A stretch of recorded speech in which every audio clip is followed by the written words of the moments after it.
Hi guys! Welcome to my mahiwagang kawa! Bitaw guys. Mano siya akong ginagamit guys every time ko magluto og mga videos kay mas comfortably magugo guys. So, bisag gamay ra kay guys lutuon ba pero kawa jud basta ganahan lang ko wala na may L. So, ayan guys. So, basig matingala sad mo guys nga ang akong pork pinakbit is wala siya bagoong or uyap. Kay since mag guys nga naa si spam sa amo, so bawal ba siya ana guys. So, okay lang. Pero lami man po ang akong pinakbit guys. Siyempre ako biya, di ba? So, ako po guys, gasagol po biya ako guys og lutya sa akong pinakbit. Optional na siya guys ha, pero ganahan na gid ko kay ngano mas gusto ko sa akong pinakbit bitaw guys, kanang medyo sticky. Mas ganahan ko din. Gusto ko ang iyang mga videos is half cook lang siya. Dili po siya overcook. Kaya kung i-overcook mo mo siya, sumo siya lugaw, di ba?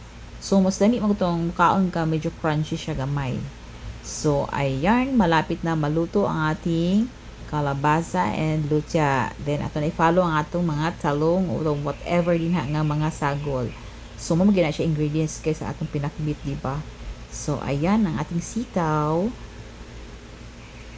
Ayan, malapit na kaming kakain. So, the lastly is ang atong okra.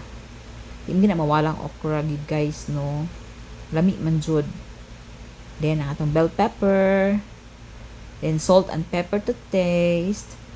So, ayan. Uy, napaday ko isa ka okra nga wala slice. Ano, nagtanga, magining sinira. Oy! So, ayan. Ato na siyang tilawan, guys. Kung manamit na gid siya, no? So, ako gid siyang ginatrayan, guys. Kasi ko gusto nga overcook lagi hasta ang okra. So, manamit gid. Okay na yan, guys. Kakain na kami. Kaya di akong i-prepare, guys. Is good for dinner and lunch. Lunch and dinner. Kaya di na ako magluto. Kaya kapoy, pwede magsigluto, guys. Uy, kala sa time, kala sa gasol, ana. So, ayan.